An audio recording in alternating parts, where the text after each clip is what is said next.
అలానే మిస్సెస్రావు బంగారం ధర గత వారం రోజుల నుంచి పెరుగుతోంది. రాకెట్ లాగా పెరుగుతుంది. గ్రాముకి దాదాపుగా 900 రూపాయలు పెరిగింది. ఇవాళ కొంచెం ఒక 10 రూపాయలు తగ్గింది గ్రాముకి. కానీ ఇప్పుడు అంతర్జాతీయ మార్కెట్ కానీ జాతీయ మార్కెట్ కానీ వీటన్నిటిని గమనిస్తే బంగారం రేటు 22 క్యారెట్ల బంగారం వచ్చేసి 93,000, అలాగే 24 క్యారెట్ల బంగారం వచ్చేసి 1,05,000 మధ్య ఫ్లక్చుయేషన్స్ తోటి ఉండే అవకాశం ఉందని చెప్పి ఇప్పుడు నేషనల్కి సంబంధించినటువంటి బంగారపు నిపుణులు అధ్యయనం చేసి చెప్తూ ఉన్నారు సెప్టెంబర్ నెలలో ఎలా ఉండబోతుంది అనేది. అయితే అంతర్జాతీయ మార్కెట్లో చూస్తే కనుక ఔన్స్ బంగారం వచ్చేసి $3,500 చేరుకుంది. మరి అంతర్జాతీయ మార్కెట్ని చూస్తే రాబోయేటువంటి రోజుల్లో బంగారం రేటు ఇంకొంచెం పెరిగే అవకాశాలు ఉన్నాయి అనేది అంతర్జాతీయ గోల్డ్ ఎక్స్పర్ట్స్ చెప్తూ ఉన్నారు. అసలు ఎందుకు పెరుగుతుంది? కొన్ని కొనుగోలుదారులు ఏమైనా కొంటున్నారంటే కొనటం లేదు. దాదాపుగా కొనుగోళ్లు 60% పడిపోయాయని చెప్పి చెప్తున్నారు. మరి గోల్డ్ ఎందుకు పెరుగుతుంది? దీని మీద నేను విశ్లేషణ చేస్తాను. అలాగే గోల్డ్ రేట్ పెరుగుతుందని చెప్పి ముందే భారత ప్రభుత్వానికి తెలుసు. అందుకే నరేంద్ర మోడీ గారు 9 క్యారెట్ల బంగారాన్ని ఇంట్రొడ్యూస్ చేశారు. ఆల్రెడీ మార్కెట్లోకి వచ్చేసింది. అది ఆల్రెడీ ఆగస్టులోనే మార్కెట్లోకి వచ్చేసింది 9 క్యారెట్ల బంగారం. అది తులం 37,000 రూపాయలకి డిసైడ్ చేశారు. ఆల్రెడీ మార్కెట్లో ఉంది. ఆ 9 క్యారెట్స్ బంగారానికి సంబంధించి 9 క్యారెట్స్ బంగారానికి సంబంధించి 37.5% గోల్డ్ ఉంటుంది. బంగారం ప్యూర్ బంగారం ఉంటుంది. దాంట్లో 9 క్యారెట్స్ బంగారంలో మీరు తులం బంగారం తీసుకుంటే దాని క్వాలిటీ చూస్తే 37.5 ఉంటుంది. గోల్డ్, ప్యూర్ గోల్డ్ ఉంటుంది. దానికి హాల్ మార్కు ఇవన్నీ కూడా ఇస్తున్నారు ఇప్పుడు మార్కెట్లో. ఇది ఎందుకు ఇంట్రొడ్యూస్ చేశారు నరేంద్ర మోడీ గారు అంటే అంతర్జాతీయ మార్కెట్లో బంగారం ధరలు పెరుగుతాయని ఆయనకు తెలుసు, ముందే తెలుసు. ఆర్బీఐకి కూడా తెలుసు. అందుకే సంజయ్ మల్హోత్రా ఇప్పుడు భారత రిజర్వ్ బ్యాంక్కి బంగారాన్ని కొనుగోలు చేసేటువంటి కార్యక్రమాన్ని చేస్తూ ఉన్నారు. ఈ బంగారం అంతర్జాతీయంగా ఎందుకు పెరుగుతుంది అని అంటే 3 పాయింట్లు మీకు చెప్తాను. ఒకటి, ఇప్పుడు ఈ వారంలో అమాంతం గ్రాముకి 900 రూపాయలు పెరగడం అని అంటే ఎక్కువ పెరిగినట్టు. ఎందుకు పెరిగింది అని అంటే అమెరికా ఫెడ్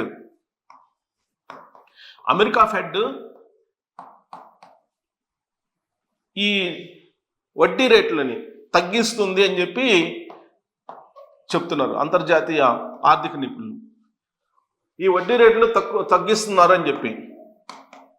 తగ్గించడం అనేది వంటిది దాదాపు 90% తగ్గించవచ్చు అని చెప్పేసి అంచనా వేస్తున్నారు ఆర్థిక నిపుణులు. అందుకే బంగారం రేటు పెరగడానికి కారణం అవుతుంది.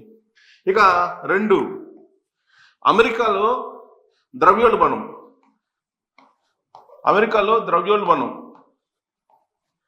ఈ ద్రవ్యోల్బణం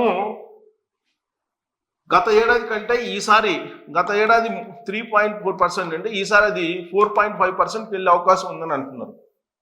అంటే ద్రవ్యోల్బణం పెరుగుతుంది. అక్కడ నిత్యావసర వస్తువులు పెరగడం, తర్వాత అక్కడ వినియోగదారులకి కొనుగోలు శక్తి ఇప్పుడు తగ్గడం, ఇవన్నీ కూడా ఈ ద్రవ్యోల్బణం కూడా అమెరికాలో ద్రవ్యోల్బణం ఎఫెక్ట్ కూడా బంగారం మీద పడిందని చెప్తున్నారు. ఇక 3 వచ్చేసి తయారీ రంగం అమెరికాలో కుదిరేగాటం. మ్యానుఫ్యాక్చరింగ్, ఈ తయారీ రంగం కుదేలయ్యింది అక్కడ అమెరికాలో. ఈ 3 కారణాల చేత బంగారం రేటు అంతర్జాతీయ మార్కెట్లో ఔన్స్ వచ్చేసి $3,500 చేరుకుంది. అంతర్జాతీయ మార్కెట్లో ఔన్స్ బంగారం.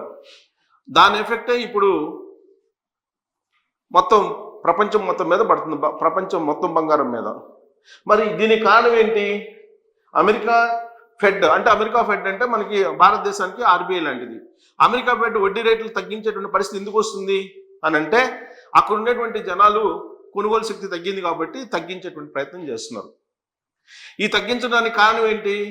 డాలర్.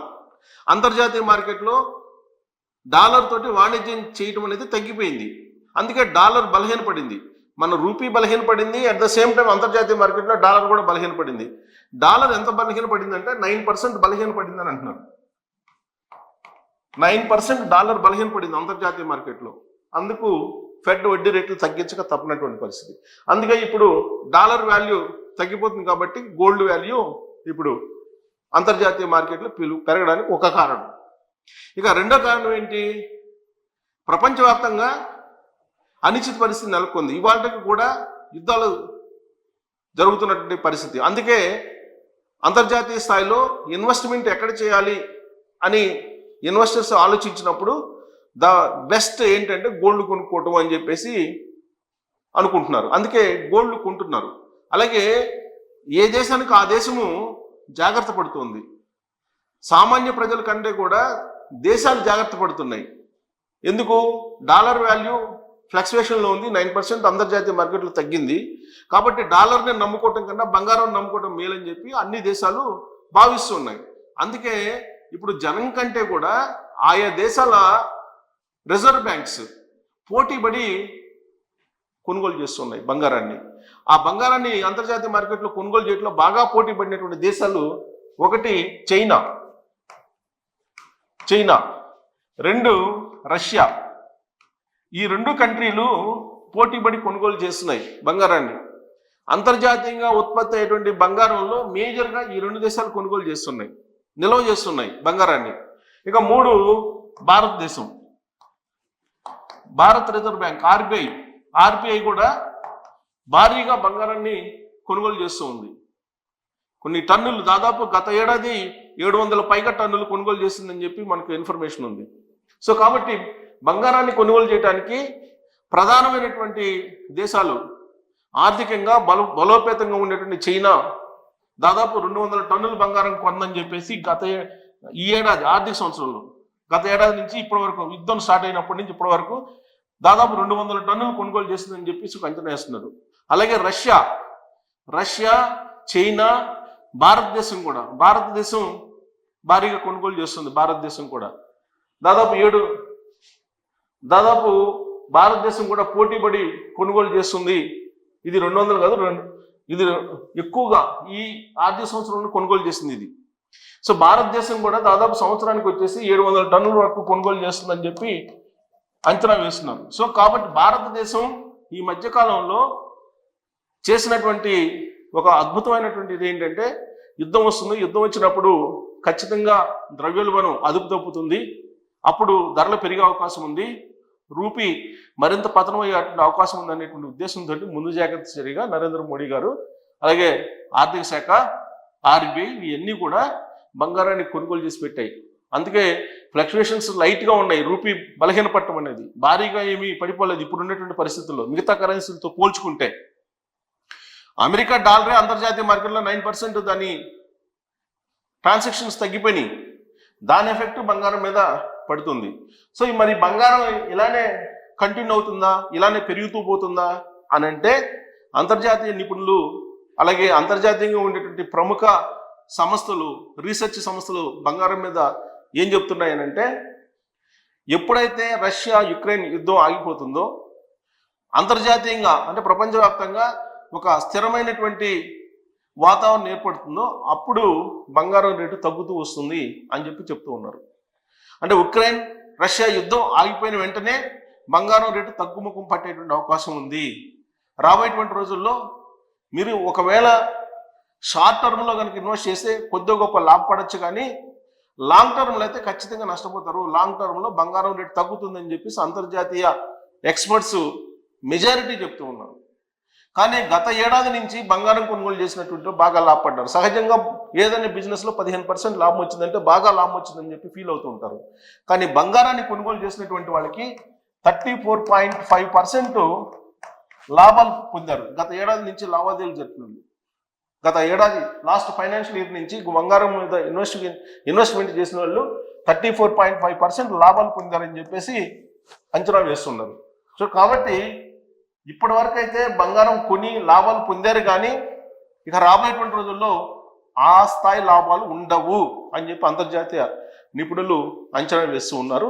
పైగా లాంగ్ టర్మ్లో బంగారం తగ్గే అవకాశం ఉంది అని చెప్పి అంతర్జాతీయ సంస్థలు చెప్తున్నాయి, అంతర్జాతీయ నిపుణులు కూడా చెప్తూ ఉన్నారు.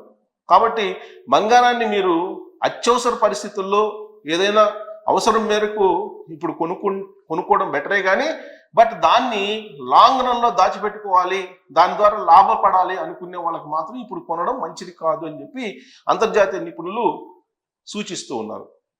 సో ఇప్పుడు దసరా, అలాగే రాబోయేటువంటి రోజుల్లో మనకి ఇప్పుడు ఆల్రెడీ వినాయక చవితి, దసరా, దీపావళి ఇవన్నీ రాబోతున్నాయి. ఇప్పుడేమో మార్కెట్లో బంగారం రేట్ ఏమో పెరుగుతూ ఉంది. ఇవాళ ఒక 10 రూపాయలు తగ్గింది కానీ బట్ దాదాపు 880 రూపాయలు గత వారం రోజులుగా పెరిగింది. పెరిగినటువంటి 880తో పోల్చుకుంటే 10 రూపాయలు తగ్గడం అనేది అది పెద్ద తగ్గిన ధర అని మనం అనుకోలేం. కాకపోతే లాంగ్ రన్లో మాత్రం తగ్గుతుంది. ఇప్పుడు అత్యవసరం అయితే తప్ప దీన్ని వ్యాపార దృక్పథంతో కొనుక్కోవడం మంచిది కాదు ఇప్పుడు అని చెప్పి చెబుతున్నారు. ఎందుకంటే ప్రపంచాలే పోటీ పడుతున్నాయి, ప్రపంచంలో ఉండే దేశాలే పోటీ పడుతున్నాయి బంగారాన్ని కొనుగోలు చేయడానికి. అలాంటప్పుడు పేద మధ్యతరగతి వర్గాలు కనుక అది కొనుగోలు చేస్తే మనకేదో లాభం వస్తుందని అంటే ఖచ్చితంగా నష్టపోయే అవకాశం ఉందని చెప్పి అంతర్జాతీయ నిపుణులు, జాతీయ నిపుణులు, బంగారం మీద అవగాహన ఉన్నటువంటి వాళ్ళు చెప్తూ ఉన్నారు. సో కాబట్టి బంగారం పెరగడం అనేది విరుగుడు కొరకే అని చెప్పి అంతర్జాతీయంగా అంచనా వేస్తున్నారు ఎక్స్పర్ట్స్. మరి మీ ఆలోచన ఏంటి, మీరేమనుకుంటున్నారు అనే దాని మీద కామెంట్ చేయొచ్చు. Thank you.